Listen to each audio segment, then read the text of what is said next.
Hello everyone, welcome to Somdev physics classes. Last classes में हमने जो है बेटा कुछ चैप्टर्स के जो आपका फर्स्ट चैप्टर है उससे कुछ टॉपिक कवर किए थे, जैसे कि इलेक्ट्रिक फ्लक्स, उसकी यूनिट, डायमेंशंस, फार्मूला। आज की इस क्लास की शुरुआत हम करेंगे एक बहुत ही इम्पोर्टेंट टॉपिक के साथ, जो टॉपिक हर एक स्कूल में बोर्ड एग्ज़ाम में सबसे ज़्यादा पूछा जाता है। ठीक है, उस टॉपिक का नाम है बेटा गॉस थ्योरम। चलिए करते हैं आज की क्लास की शुरुआत गॉस थ्योरम के साथ। सबसे पहले तो इसके ऊपर जो टॉपिक है आपका गॉस थ्योरम, उसके ऊपर लिख लीजिएगा मोस्ट इम्पोर्टेंट, क्योंकि ये टॉपिक सबसे ज़्यादा एग्जाम में पूछा जाता है बेटा। इसकी डेफिनेशन लिखिएगा बेटा। देखिए होता क्या है electric Gauss theorem. It state that the total electric flux passing through the close surface is 1/ε0 times the charge enclosed by the surface. इसका मतलब क्या है, यानी कि यहाँ पर जो फ्लक्स है, फ्लक्स को यानी कि इलेक्ट्रिक फ्लक्स को फाई ई से हम डिनोट करते हैं, और वो जो है इक्वल होता है close integration of E vector dot product D s vector. यहाँ पर ई वेक्टर जो है इलेक्ट्रिक फील्ड है बेटा, और डी एस वेक्टर जो है एरिया वेक्टर यहाँ पर बोला जाता है। और इसको यदि हम किसी क्लोज सरफेस के लिए लेते हैं तो उसके लिए फॉर्मूला जो आता है वो हम लिखते हैं phi E equal to close integration E vector dot d s vector equal to q upon epsilon naught. ठीक है, ये इसका फॉर्मूला होता है। अब चलिए बात कर लेते हैं इसके स्टेटमेंट की। तो इसके स्टेटमेंट को हम लिखते हैं, it state that the total electric flux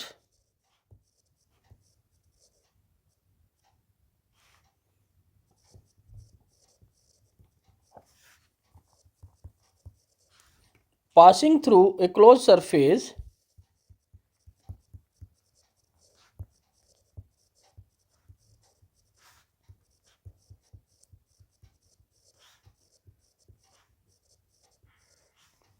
is 1/ε0 times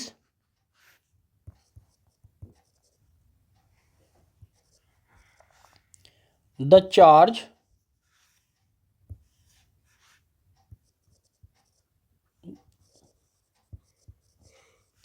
enclosed by the surface,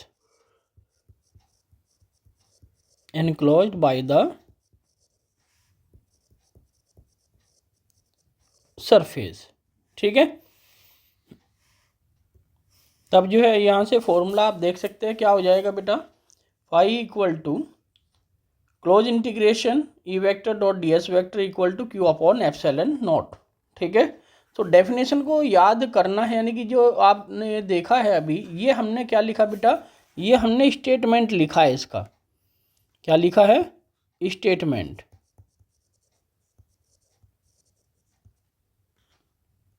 ठीक है, इसको स्टेटमेंट बोला जाता है। एग्जाम में लिखने के लिए जरूर आता है कि गॉस थ्योरम का स्टेटमेंट लिखिए, आफ्टर दैट उसको जो है प्रूव कीजिए। ओके, सो यहाँ से अब आपको मैं बता दूं कि किस तरीके से आप इस डेफिनेशन को इजी वे में लर्न कर सकते हैं। वो कैसे, देखिएगा यहाँ पर मैं आपको बता रहा हूँ। जो आपका टोटल इलेक्ट्रिक फ्लक्स है उसको हम एप्सिलॉन फाई ई से रिप्रेजेंट करते हैं। वो इक्वल होता है, ठीक है, किसी मतलब जब वो इलेक्ट्रिक फ्लक्स पास होता है किसी क्लोज सरफेस से तो वो इक्वल होता है 1/ε0 टाइम्स, ठीक है, the charge enclosed by the surface. तो यानी कि 1/ε0 टाइम्स आपका प्रोडक्ट हो जाता है, और चार्ज यानी कि क्यू नोट, आप जो है ये क्यू यहाँ पर जो है कंसीडर करते हैं। क्या कंसीडर करते हैं, क्यू। तो इस तरीके से हम जो है इसको डेफिनेशन को याद रखते हैं ईजी वे में। आई होप सो आपको ये डेफिनेशन यानी कि जो इसका स्टेटमेंट है वो याद हो गया होगा सभी स्टूडेंट्स को। साथ के साथ ही लर्न कीजिएगा बेटा। It state that the total electric flux passing through a close surface is 1/ε0 times the charge enclosed by the surface. चलिए अब बढ़ते हैं हम इसके प्रूफ की तरफ। तो इसका प्रूफ हम कैसे करेंगे, इसके लिए देखिएगा हेडिंग लिखना होगा सबसे पहले तो प्रूफ। ठीक है। सो अब यहाँ पर आप समझिएगा, डायग्राम हम ड्रॉ करेंगे। अच्छा, इसको मैं जो है हटा देता हूँ, ये आपको समझ आ चुका होगा। सो यहाँ से हमने क्या करना है बेटा, एक चार्ज जो है आपको कंसीडर करना है प्लस क्यू चार्ज, और उसको आपने जो है कहाँ कंसीडर किया, ओ पॉइंट पर। उसके बाद यहाँ पर आपको क्या करना है, इस ओ पॉइंट से आर रेडियस कंसीडर करते हुए आपको एक जो है यहाँ पर स्फेरिकल गॉसियन सरफेस जो है कंसीडर करना है। ठीक है, कैसा सरफेस कंसीडर करना है, spherical Gaussian surface, spherical Gaussian surface. ठीक है। अब यहाँ पर आपको क्या करना है, इस स्फेरिकल गॉसियन सरफेस पर एक स्मॉल एरिया कंसीडर करना है। यहाँ आपने एक स्मॉल एरिया जो है कंसीडर कर लिया, और वो स्मॉल एरिया को हमने जो है नाम दे दिया बेटा ds। इस स्मॉल एरिया का क्या है नाम, ds। अब साथ ही साथ इस स्मॉल एरिया पर, यानी कि जहाँ हमने स्मॉल एरिया कंसीडर किया है, उस गॉसियन सरफेस पर एक पॉइंट आपको जो है p कंसीडर करना है। ठीक है। तब o पॉइंट से इस p पॉइंट, o पॉइंट से इस p पॉइंट को आप देखें ध्यान से, तो यहाँ इस प्लस क्यू चार्ज के कारण, जो ओ पॉइंट पर चार्ज रखा है उसके कारण पी पॉइंट पर जो इलेक्ट्रिक फील्ड इंटेंसिटी होगी, यानी कि electric field intensity due to a point charge q at point P, तो उसकी इंटेंसिटी को हम क्या कह देंगे बेटा, ई वेक्टर से हम रिप्रेजेंट कर देंगे। अब जो हमने स्मॉल एरिया कंसीडर किया है, इस स्मॉल एरिया का जो एरिया वेक्टर होगा उसकी डायरेक्शन भी किधर होगी, इन towards the direction of electric field intensity. तब यहाँ पर हम कह सकते हैं कि जो थीटा की वैल्यू होगी वो कितनी होगी बेटा, 0 डिग्री, क्योंकि दोनों के दोनों इलेक्ट्रिक फील्ड और ds वेक्टर यानी कि एरिया वेक्टर दोनों के दोनों किधर लाई कर रहे हैं, एक ही डायरेक्शन में लाई कर रहे हैं। सो इसलिए हम यहाँ पर कह सकते हैं कि इनके बीच जो एंगल होगा वो थीटा इक्वल टू 0 डिग्री होगा। तो ये डायग्राम आप लोगों को बना लेना है। आई होप सो आपको ये डायग्राम समझ में आया होगा बेटा। ठीक है, इसको बहुत ही अच्छे से आपको अपनी नोटबुक में जो है नोट डाउन करना है। आफ्टर डैट हम यहाँ पर इसका प्रूफ के लिए आगे बढ़ते हैं। सो इसके लिए हमने जैसे जैसे बताया ऐसे ही आपको लिखना है, कंसीडर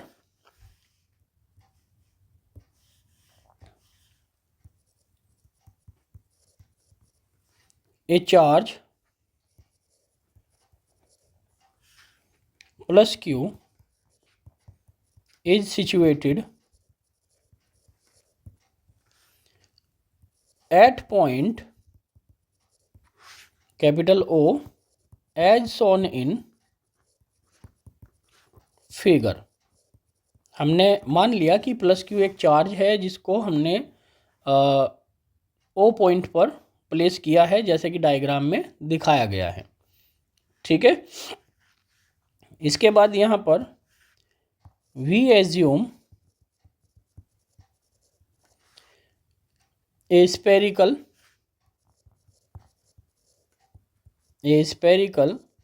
Gaussian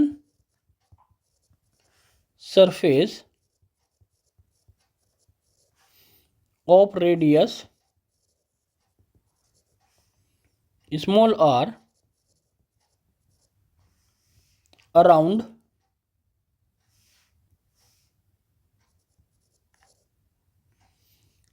द चार्ज। हमने क्या मान लिया कि एक स्फेरिकल गॉसियन सरफेस हमने एज्यूम किया इस चार्ज के अराउंड स्मॉल आर रेडियस पर। ठीक है। इसके बाद यहाँ से आप जो है तब लिख सकते हैं इलेक्ट्रिक फील्ड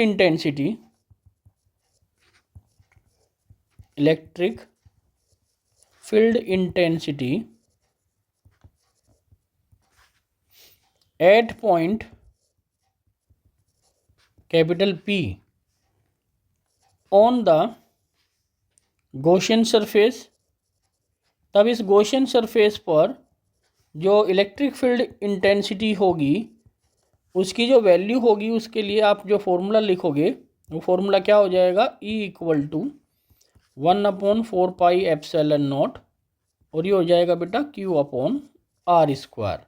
ठीक है, इसको आप इक्वेशन क्या कह देंगे, फर्स्ट कह देंगे। आई होप सो यहाँ तक आपको सभी को क्लियर होगा। ठीक है, इसके बाद यहाँ पर आप जो है, अब हमने क्या किया था यहाँ पर, ये तो हमने स्फेरिकल गॉसियन सरफेस मान लिया था स्मॉल r रेडियस का अराउंड द चार्ज। उसके बाद हमने P पॉइंट पर इलेक्ट्रिक फील्ड इंटेंसिटी निकाली। अब आपने जो है एक स्मॉल एरिया भी कंसीडर किया हुआ है। ठीक है, तो इसके लिए यहाँ पर फिर से हम लिखेंगे कि consider a small area ds on the Gaussian surface. इस गॉसियन सरफेस पर आपको एक स्मॉल एरिया जो है कंसीडर करना है ds, whose area vector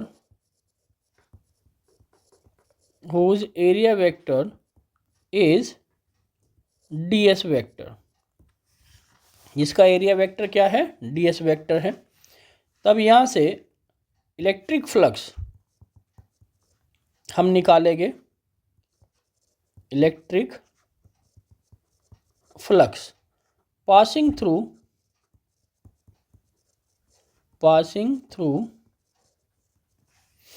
the small area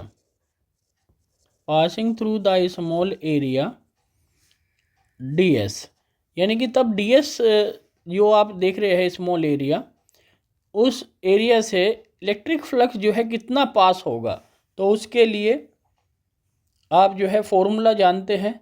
जब स्मॉल एरिया कंसीडर कर रहे हैं तो जाहिर सी बात है बेटा फ्लक्स भी जो है क्या होगा, स्मॉल ही होगा। तो उसके लिए d∅e = E vector dot ds vector.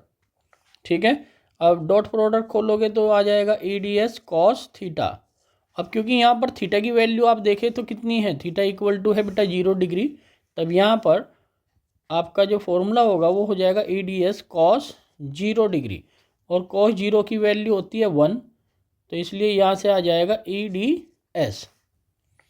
ठीक है, इसके बाद यहाँ से टोटल इलेक्ट्रिक फ्लक्स आप निकालोगे। क्या निकालोगे, टोटल इलेक्ट्रिक फ्लक्स। तो total electric flux passing through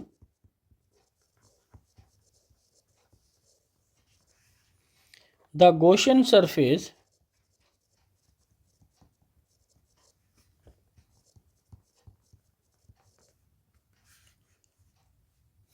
तो total electric flux passing through the Gaussian surface. तब यहाँ पर जो आपका फॉर्मूला होगा उस फॉर्मूले को आप लिखिएगा। तो यहाँ से फ्लक्स का आप इंटीग्रेशन करोगे तो क्या आ जाएगा, φe आ जाएगा बेटा, क्योंकि φe जो होता है बेसिकली हमने इसका इंटीग्रेशन किया, क्लोज इंटीग्रेशन d∅e का, तो उसको हमने φe लिख दिया।